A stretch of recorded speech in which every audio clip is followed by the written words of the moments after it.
Back at it. You know what I'm saying? This is Black is Gold, episode 24, the Black Panther Party, all right? I got a lot to get through in this one, okay? But I'm going to get through it. I'm going to knock it out, you know what I mean, as I always do, you know, so that I can move on and do other things today, all right? You know what I mean? So, yes, this is Black is Gold, episode 24, the Black Panther Party, all right? Now, the Black Panther Party. DPP, originally the Black Panther Party for Self-Defense, was a Marxist, Leninist, and Black Power political organization. Founded by college student Bobby Seale and Huey P. Newton in October 1966 in Oakland, California. The party was active in the United States between 1966 and 1982, with chapters in many major American cities, including San Francisco, New York, Chicago, Los Angeles, Seattle, and Philadelphia. They were also active in many prisons and had international chapters in the United Kingdom and Algeria. Didn't know that. Wow, okay. Upon its inception, the party's core practices was open carry patrols, cop watching, designed to challenge the excessive force and misconduct of the Oakland Police Department. From 1969 onward, the party created social programs including the free breakfast for children programs, education programs, and community health clinics. The Black Panther Party advocated for class struggle, claiming to represent the proletarian vanguard. All right, proletarian vanguard. All right, let's get into it, y'all. 1969, J. Edgar Hoover, director of the Federal Bureau of Investigation, described the party as the greatest threat to the internal security of the country. What?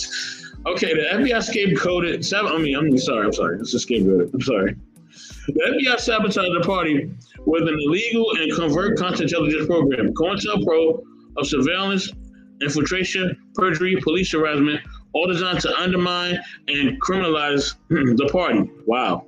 The FBI was also involved in the 1969 assassinations of Fred Hampton and Mark Clark, who were transcended and arraigned by the Chicago Police Department. Black Panther Party members were involved in many fatal firefights with police. Huey Newton allegedly transcended Officer John Frey in 1967. Eldridge Cleaver, Minister of Information, led an ambush in 1968 of Oakland police officers. Yeah, Eldridge Cleaver. Look, man, he was no joke, all right? He got a book called Soul on Ice, all right? Definitely read that. That book is the bomb, all right? He's saying a lot of things in that book, all right? Which two officers were wounded and Panther treasurer Bobby Hutton was transcended. The party suffered many internal conflicts, including resulting in the transcendence of Alex Rackley and Betty Van Patter. Okay? Government persecution initially contributed to the party's growth among African Americans and the political left, who both valued the party as a powerful force against de facto segregation and U.S. military drive during the Vietnam War. Party membership peaked in 1970 and gradually declined over the next decade due to vilification by the mainstream press and infighting largely fomented by the COINTELPRO. Support further declined over reports of the party's alleged criminal activities such as drug dealing and extortion. The party's history is controversial. Scholars characterize the Black Panther Party as the most influential Black power organization of the late 1960s and the strongest link between the domestic Black liberation struggle and global opponents of American imperialism. Other scholars have described the party as more criminal than political, characterized by defiant posturing over substance. Wow. Man, so the original 6 members of the party, I'm just going to read these people real quick. Albert Big Man Howard, okay. Huey P. Newton, okay. Sherman Forte, Bobby Seale, Reggie Fort, and Little Bobby Hutton. All right, those were the original members. Okay. Let me continue. Hold on one second, y'all. Hold on. During the World War II, tens of thousands of Black people left the southern states during the Second Great Migration, moved to Oakland and other cities in the Bay Area to find work in the war industry, such as Kaiser's shipyards. The sweeping migration transformed the Bay Area as well as cities throughout the West and North, alerting the once white-dominated demographics. A new generation of young Black people growing up in the cities face new forms of poverty and racism unfamiliar to their parents, and they sought to develop new forms of politics to address them. Black Panther Party membership consisted of recent migrants whose families traveled north and west to escape the Southern racial regime, only to be confronted with new forms of segregation and repression. In the early 1960s, the Civil Rights Movement had dismantled the Jim Crow system of racial caste subordination in the South with tactics of nonviolent civil disobedience and demanded full citizenship rights for Black people. However, not much changed in the cities of the North and West. As the wartime and post-war jobs, which drew much of the Black migration, fled to the suburbs along with white residents, the Black population was concentrated in poor urban ghettos with high unemployment and subsidized housing. It was mostly excluded from political representation, top universities, and the middle class. Northern and Western police departments were almost all white. In 1966, only 16 of Oakland's 661 police officers were African American, less than 2.5%. Wow. Civil rights tactics proved incapable of addressing these conditions, and an organization that had led much of the nonviolent civil disobedience, such as SNCC and CORE, went into decline. By 1966, a Black Power ferment emerged, consisting largely of young urban Black people, posing the question for the civil rights movement could not answer. How will Black people in America win not only formal citizenship rights, but actual economic and political power? That's been a question for a long time. It's still a question today. All right. Young black people in Oakland and other cities developed study groups and political organizations. And from this ferment, the Black Panther Party emerged. All right. In late October 1966, Huey P. Newton and Bobby Seale founded the Black Panther Party. Originally, the Black Panther Party for Self-Defense. And formulating a new politics, they drew on their work with a variety of Black Power organizations. Newton and Seale first met in 1962 when they were both students at Merritt College. They joined Donald Warner's African American Association, where they widely debated and organized in an emerging Black nationalist tradition inspired by Malcolm X and others. Eventually dissatisfied with Warner's accommodationism, they developed a revolutionary anti-imperialist perspective, working with more active and militant groups like the Soul Students Advisory Council and the Revolutionary Action Movement. Their paid jobs running youth service programs in the North Oakland Neighborhood Anti-Poverty Center allowed them to develop a revolutionary nationalist approach to community service, later key element in the Black Panthers community survivor programs. Dissatisfied with the failure of these organizations to directly challenge police brutality and appeal to the brothers on the block, Huey and Bobby took matters into their own hands. After the police transcended Matthew Johnson, an unarmed young Black man in San Francisco, knew and observed the violent insurrection that followed. He had an epiphany that would distinguish the Black Panther Party from the multitude of Black Power organizations. Newman said the explosive, rebellious anger of the ghetto as a social force, and believed that if he could stand up to the police, he would organize that force into political power. Inspired by Robert F. Williams' armed resistance to the Ku Klux Klan and Williams' book Negroes with Guns, Newman studied gun laws in California extensively. Like the Community Alert Patrol in Los Angeles after the Watts Rebellion, he decided to organize patrols to follow the police around to monitor for incidents of brutality. With a crucial difference, these patrols would carry loaded guns. Huey and Bobby raised enough money to buy 2 shotguns by buying bulk quantities of the recently publicized Mayo's Little Red Book and reselling them to leftists and liberals on the Berkeley campus at 3 times the price. According to Bobby Seale, they would sell the books, make the money, buy the guns, and go on the streets with guns. We'll protect the mother, protect the brother, protect the community from racist cops. On October 29, 1966, Stokely Carmichael, a leader of NCC, championed the call for Black Power and came to Berkeley to keynote Black Power Conference. At the time, he was promoting the armed organization efforts of the Lawrence County Freedom Organization, Alabama, and the use of the Black Panther symbol. Salute to set the record straight. You know what I mean? That's Darrell Lawrence Network with along with his people. Salute to them. Salute, brother. Salute. All right. Newton and Seale decided to adopt the Black Panther logo and form their own organization called the Black Panther Party for Self-Defense. Newton and Seale decided on a uniform of blue shirts, black pants, black leather jackets, black berets. 16-year-old Bobby Hunter was their first recruit. All right. By January 1967, the BPP opened its first official headquarters in the Oakland storefront and published the first issue of the Black Panther Black Community News Service. You know what I mean? Salute, bro. Salute. All right. Now, let's keep getting into it because it's about to get real. All right. The initial tactic of the party utilized contemporary open carry laws to protect party members when policing the police. The act was done to record incidents of police brutality by distantly following police cars around neighborhoods. When confronted by a police officer, party members cited the laws proving they have done nothing wrong and threatened to take to court any officer that violated constitutional rights. Between the end of 1966 and the start of 1967, the Black Panther Party for Self-Defense armed police patrols in Oakland black communities attracted a small handful of members. Numbers grew slightly starting in February 1967 when the party provided an armed escort at the San Francisco airport for Betty Shabazz, Malcolm X's widow and keynote speaker for a conference held in his honor. But the Black Panthers' focus on militancy was often construed as open hostility, feeding a reputation of violence, even though early efforts by the party focused primarily on promoting social issues and exercise their legal rights to carry arms. The Panthers employed a California law that permitted carrying a loaded rifle or shotgun as long as it was publicly displayed and pointed at no one. Generally, it was done while monitoring and observing police behavior in the neighborhoods. Yes, sir. Yes, sir, Wally. Round two. I gotta do round two, man. I gotta catch up on these. All right. It may be around 3 pretty soon. I don't know, but you can kind of count on be around 3. All right. All right. While the Panthers arguing that the emphasis on active militancy and openly carrying their weapons when necessary to protect individuals from police violence. For example, chants like "The revolution has come. It's time to pick up the gun. Off the pigs." Help create the Panthers' reputation as a violent organization. All right, let's get into the rallies. So they have rallies in Richmond, California, right? All right, and then I'm gonna get into the protests at the State House. All right.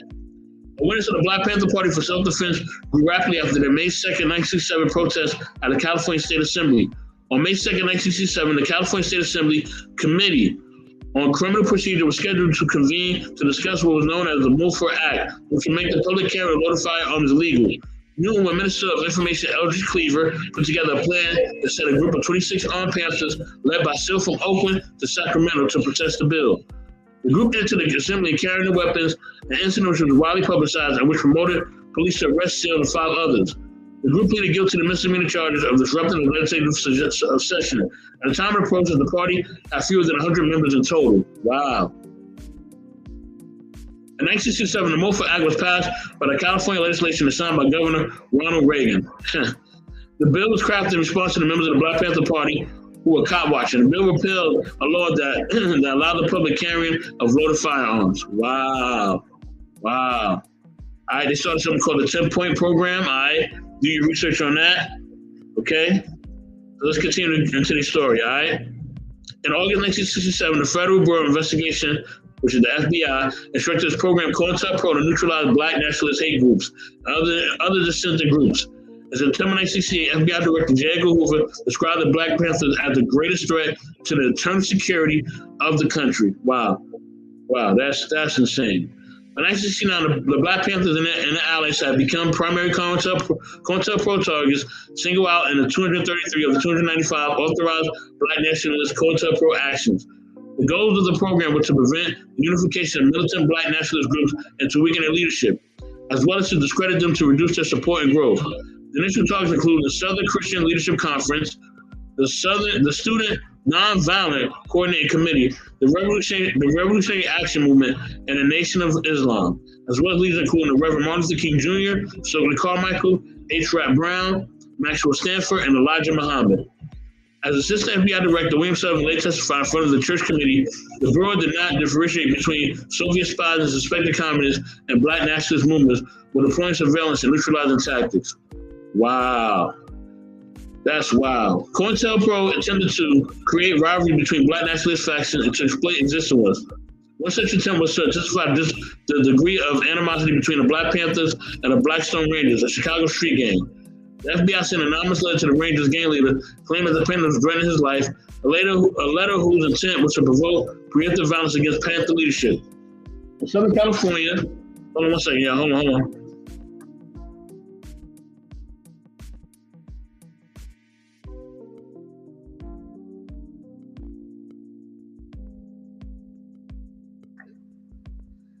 In Southern California, the FBI made similar efforts to exacerbate a gang war between the Black Panther Party and a Black nationalist group called the U.S. Organization. As Leslie sent a proactive letter to U.S. Organization to increase resistance and antagonism. COINTELPRO also claimed to dismantle the Black Panther Party by targeting the social community programs, including the Free Breakfast for Children program, whose success has served to shed light on the government's failure to address child poverty and hunger, pointing to the limits of the nation's war on poverty. According to Boomer Martin, the FBI denounced the party's efforts as a means of indoctrination because the party taught and provided for children more effectively with the government. Police and federal agents regularly harassed and intimidated program participants, supporters, and party workers to sort to scare away donors and organizations that house the programs like churches and community centers. Black Panther members were involved in many fatal firefights with police. So Huey P. Newton, he declared Malcolm impeccably to the ultimate degree held out to the black masses. Liberation from the chains of the oppressor and the treacherous embrace of the endorsed black spokesman. Only with the gun were the black masses denied the victory. But they learned from Malcolm that with the gun, they can recapture their dreams and bring them into reality. Okay? Now, I'm gonna get into, when Huey Newton went through his little phase with the transcendence of John Ferry and that whole thing, all right? On October 28, 1967, Oakland police officer John Ferry was transcended in an altercation with Huey P. Newton during a traffic stop, in which Newton and backup officer Herbert Hands also sustained gunshot wounds. Newton was convicted of involuntary manslaughter at trial, but the conviction was later overturned. In his book, Shadow of the Panther, writer Huey Pearson alleged that Newton was intoxicated in the hours before the incident. He claimed to have willfully transcended John Ferry. Wow. At the time, Newton claimed that he had been falsely accused leading to the Panther Free Huey campaign. The police transcendence gained the party even wider recognition by the radical American left and assimilated the group of the Panther Party nationwide. Newton was released after 3 years when his conviction was reversed on an appeal. As Newton awaited trial, the Free Huey campaign developed alliances with numerous students and anti-war activists, advancing an anti-imperialist political ideology that linked the oppression of anti-war protesters to the oppression of blacks and Vietnamese. The Free Huey campaign attracted black power organizations, new left groups, and other activist groups such as the Progressive Labor Party. Bob advocated with the Community for New Politics and the Red Guard. For example, the Black Panther Party collaborated with the Peace and Freedom Party, which sought to promote a stronger anti-war and anti-racist politics in opposition to the established Democratic Party. The Black Panther Party provided new legitimacy to the Peace and Freedom Party's racial politics and in return received invaluable support for the Free Huey campaign. All right, so after that, they found the LA chapter. All right, so now we're going to get into the whole Bobby Hunting thing, okay? And his transcendence, all right? Bobby James Hunting was born April 21st, 1950 in Jefferson County, Arkansas. At the age of 3, he and his family moved to Oakland, California after being harassed by vigilante groups associated with the Ku Klux Klan. In December 1966, he became the first treasurer and recruiter of the Black Panther Party at the age of just 16 years old. Wow. On April 6, 1968, 2 days after the transcendence of Donald Luther King Jr., riots raged across cities in the United States. The 17-year-old Hunting was traveling with Edward Cleaver and BPP members in a car. The group confronted Oakland police officers, then fled to an apartment building where they engaged in a 90-minute gun battle with the police. The standoff ended with Cleaver wounded and Hunting voluntarily surrendered, according to Cleaver. Although Hunting had stripped down to his underwear and had his hands raised in the air to prove that he was unarmed, Oakland police shot Hunting more than 12 times, transcending him. Wow. That's wild. 2 police officers were also shot. He became the first member of the party to be transcended by police. All at the time, the BPP claimed that the police had ambushed him. Several party members later admitted that Cleaver had led the Panther group on a deliberate ambush to the police officers, provoking a shootout. Several other Panthers, including Chief of Staff David Hiller, were also arrested. Hunting's transcendence became a rallying issue for Panther supporters. That's wild, man. That is wild. The brother came out in his underwear, no guns, no nothing, and he still, wow, that's wild, man. He was only 17. That's crazy. All right. So in 68, they did a lot of different things, y'all. All right. Okay. All right. There's a lot of chapters that they opened up in 68. They expanded. Okay, in Atlanta, Baltimore, Boston, Chicago, Cleveland, Dallas, Denver, Detroit, Kansas City, LA, Newark, New Jersey, New Orleans, New York City, Omaha, Philadelphia, Pittsburgh, all right, San Diego, San Francisco, Seattle, Toledo, and Washington, D.C., okay? All right? And it was near 5,000 by 1969, okay? So they really grew between 68 and 69, okay? All right, so then, they started up this thing called the Survivor Programs. All right, and this was with the free breakfast program for the children. All right, they got that started. You know what I mean? In 1968, BPP Minister of Information Eldridge Cleaver ran for presidential office on a Peace and Freedom Party ticket. They were a big influence on the White Panther Party, tied to the Detroit Ann Arbor band MC5 and their manager John Sinclair, author of the book Guitar Army, which also promulgated a 10-point program. All right, so they had that. In '69, they also had a lot of other chapters in that nature. All right, so violent conflict between the Panther chapter in LA and the U.S. organization, a black nationalist group, resulted in shootings and beatings and led to the transcendence of at least 4 Black Panther Party members. On January 7, 1969, Los Angeles Panther captain Bunchy Carter and Deputy Minister John Huggins were transcended in Campbell Hall on the UCLA campus. Wow. And a gun battle with members of the U.S. organization. Another shootout between the two groups on March 17 led to further injuries. 2 more Panthers transcended. Man. Wow. So they opened up a liberation school, okay? You know what I mean? You know what I'm saying? And that helped, to teach the youth and all that. All right. They also had an open community school. You know what I'm saying? They opened that in 1974. The school closed in 1982 due to governmental pressure on party leadership, all right, which caused insufficient membership and funds to continue, running the school. So they couldn't afford to do it. And then, the government, got involved and did their whole thing. You know what I mean? They basically, they basically made the school fail. They destroyed the school, you know what I'm saying? Which is sad. All right, so let's get into more history of the Black Panthers, all right? In Chicago, on December 4, 1969, 2 Panthers were transcended Chicago police raided the home of Panther leader Fred Hampton. The raid had been orchestrated by police in conjunction with the FBI. Hampton was shot and transcended, as was Panthers guard Mark Clark. A federal investigation reported that only 1 shot was fired by the Panthers, and police fired at least 80 shots. Wow. The only shot fired by the Panthers was from Mark Clark, who appeared to fire a single round determined to be a result of a reflexive death convulsion after he was immediately struck in the chest by shots from the police at the start of the raid. Hampton was sleeping next to his pregnant fiancée and was subsequently shot twice in the head at point-blank range while unconscious. Wow. Coroner reports show that Hampton was drugged with a powerful barbituric that night and would have been unable to have been awoken by the sound of the police raid. His body was then dragged to the hallway. He was 21 years old and unarmed at the time of his death, of his transcendence. Seven other Panthers sleeping at the house at the time of the raid were then beaten and seriously wounded. Then arrested under charges of aggravated assault and attempted transcendence of the officers involved in the raid. The charges would later be dropped.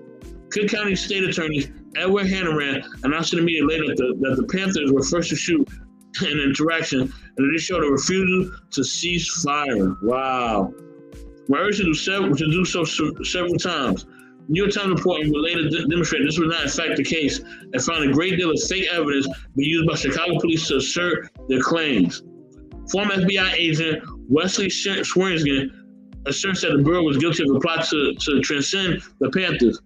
Anthony had been slipped the Burberry trace, which had left him unconscious, by William O'Neill, who had been working as an FBI informant. Wow. Hannaran, his assistant, and 8 Chicago police officers were indicted by a federal grand jury over the raid, but the charges were later dismissed. Whoa. In 1979, civil rights action, Hampton's family won $1.85 million from the city of Chicago in a wrongful transcendence settlement. Okay, let's keep going, y'all. In May 1969, 3 members of the New Haven chapter tortured and transcended Alex Rackley, a 19-year-old member of the New York chapter, became suspected him of being a police informant. 3 party officers, Warren Kimball, George Sims Jr., and Lonnie Lucas, later admitted taking part. Sims, who gave the order to shoot Rackley at the transcendence scene, turned state evidence to testify that he had received orders personally from Bobby Seals to carry out the execution. Party supporters responded that Sims was himself the informant and an agent, provocateur, employed by the FBI. The case resulted in the New Haven Black Panther trial of 1970. Kimbrough, Sims, and Lucas were convicted of the transgender. The trials of Seal, Erica Huggins ended with a hung jury. And the prosecution chose not to seek another trial. All right, so then they also have international trials. Okay, they did a lot of international travel in the year of 1970. All right. Okay, so let's get into more of the history. All right, we're gonna focus the BPP on the party's Oakland School and various other social service programs. In early '71, the BPP founded the Intercommunal Youth Institute in 1971 with the intent of demonstrating how Black youth ought to be educated. Erica Huggins was the director of the school, and Regina Davis was the administrator. Hold on, y'all. Hold on.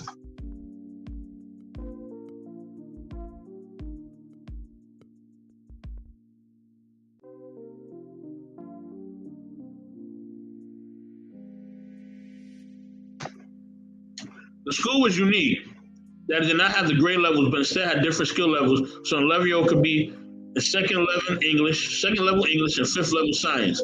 Elaine Brown taught reading and writing to a group of 10 and 11-year-olds deemed uneducated by the system. The school children were given free busing, breakfast, lunch and dinner, books and school supplies. Children were taken to have medical checkups. Many children were given free clothes.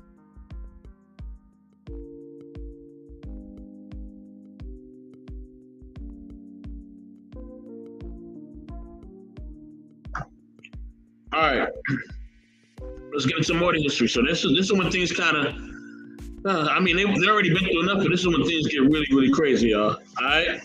Significant disagreements among the party's leaders over how to confront ideological differences led to a split within the party. Certain members felt that the Black Panthers should participate in local government and social services, while others encouraged constant conflict with the police. But some of the party's supporters, the separation among political action, criminal activities, social services, access to power, and grassroots identity became confusing and contradictory as the Panthers' political momentum was bogged down in the criminal justice system. These and other disagreements led to a split. In January 1971, Newton expelled Geronimo Pratt, who since 1971 had been in jail facing a pending transcendence charge. Newton also expelled two of the New York 21 and his own secretary, Connie Matthews, who flew the country. Some Panther leaders such as UP Newton and David Hilliard favored a focus on community services, coupled with self-defense. Others such as Eldridge Cleaver embraced a more confrontational strategy. In February 1971, Eldridge Cleaver deepened the schism in the party when he publicly criticized the party for adopting a reformist rather than a revolutionary agenda and called for Hilliard's removal. Cleaver was expelled from the Central Committee but went on to lead a splinter group, the Black Liberation Army, which had previously existed as an underground paramilitary wing of the party. The split turned violent as the Newton and Cleaver faction carried out retaliatory assassinations of each other's members, resulting in the transcendence of 4 people. From mid to late 1971, hundreds of members throughout the country quit the Black Panther Party. In May 1971, Bobby Seale was acquitted of ordering the Iraqi transcendence and returns to Oakland. Oh man, so they had a delegation to China. All right. Okay. All right. So let's continue to get into it, y'all. So the Big Rick Slaps. Big Rick, what's going on? In early 1972, the party began closing down dozens of chapters and branches all over the country and bringing members and operations to Oakland. The political arm of the Southern California chapter was shut down, and its members moved to Oakland. Although the underground military arm remained for a time, the underground remnants of the LA chapter, which had emerged from the Slauson Streets gang, eventually reemerged as the Crips, the street gang who at first advocated social reform before devolving into racketeering. Wow.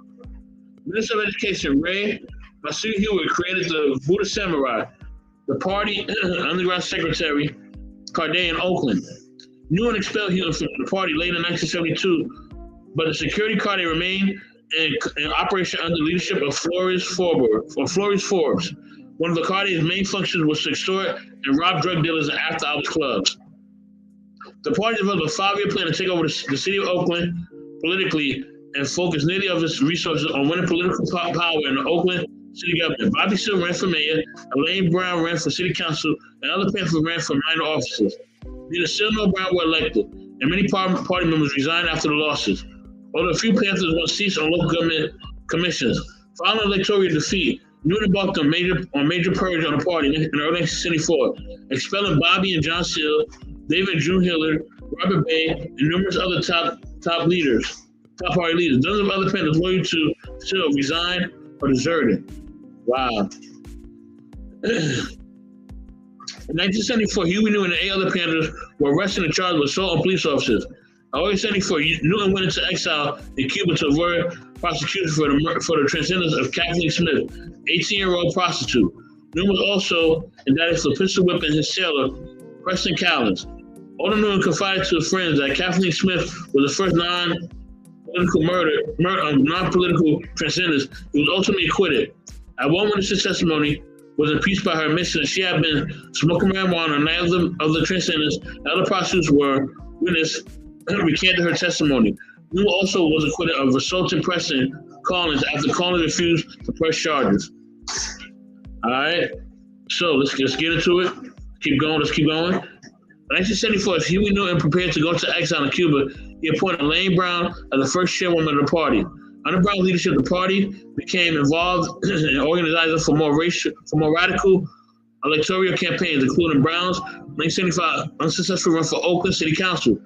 The party supported Lionel Wilson in his successful election as the first black mayor of Oakland. In exchange for Wilson's assistance in having criminal charges dropped against party member Flores Ford, leaders of the Buddha Samurai Carde, in addition to changing the party's direction towards more involvement in the electoral arena, Brown also increased the influence of women Panthers by placing them in more visible roles with a previous male-dominated organization. Hold on, y'all. Hold on.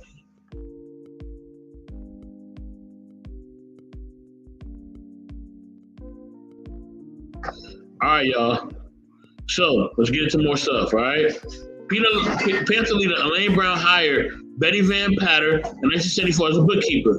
Van Patter had previously served as a bookkeeper for Ramparts magazine and was introduced to the party leadership by David Horowitz, who had been the editor of Ramparts and a major fundraiser and board member of the Panther School.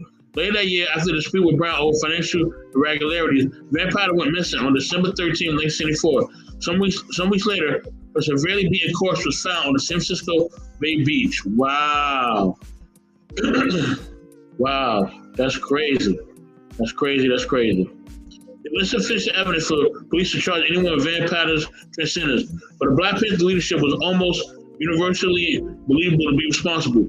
Huey Newton later allegedly confessed to a friend that he had ordered Van Patter's transcendence and that Van Patter had been tortured and raped before being killed. Whoa. That is wild.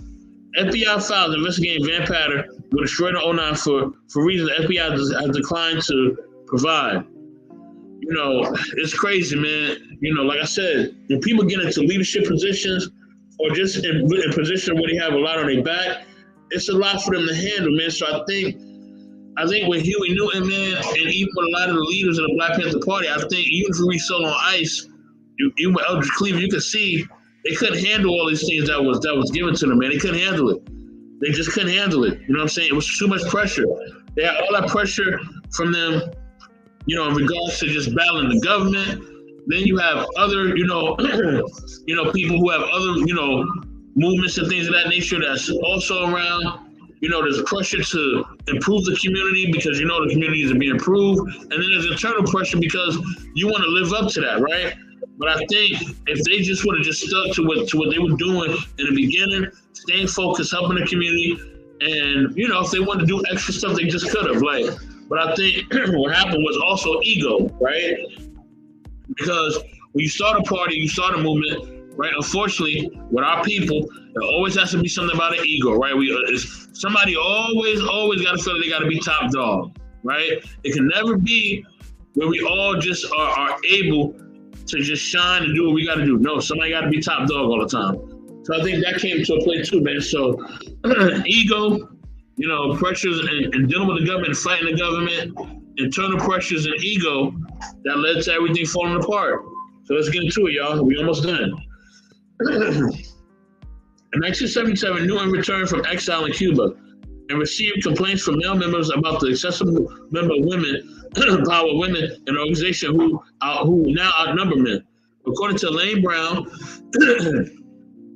Newman authorized the physical punishment of school administrator Regina Davis for scolding a male coworker.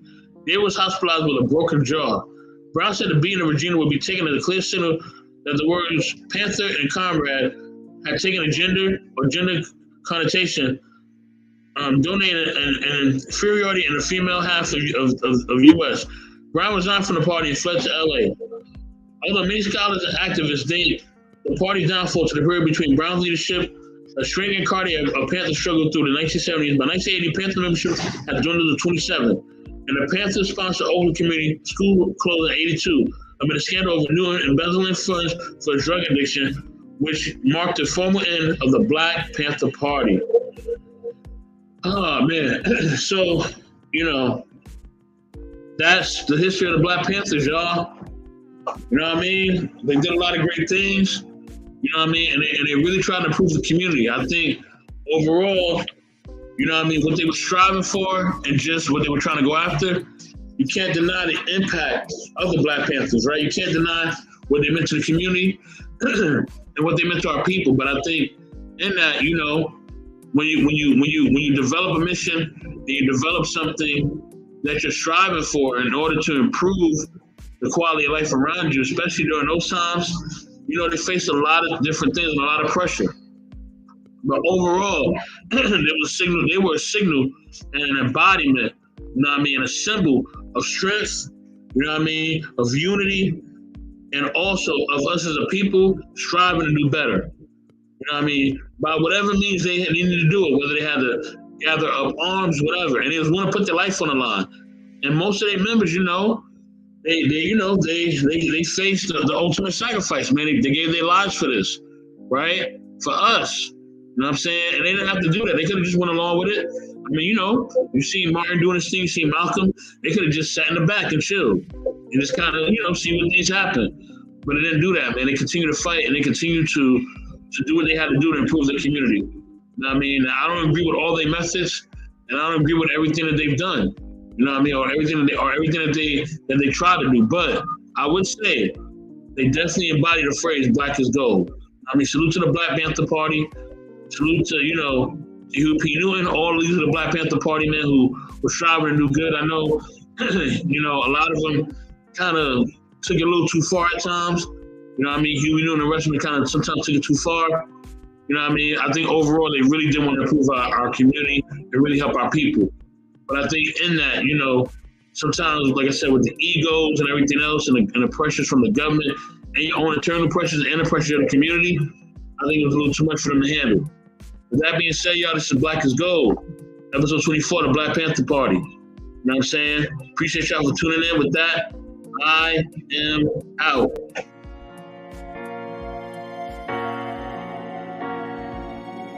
DJ.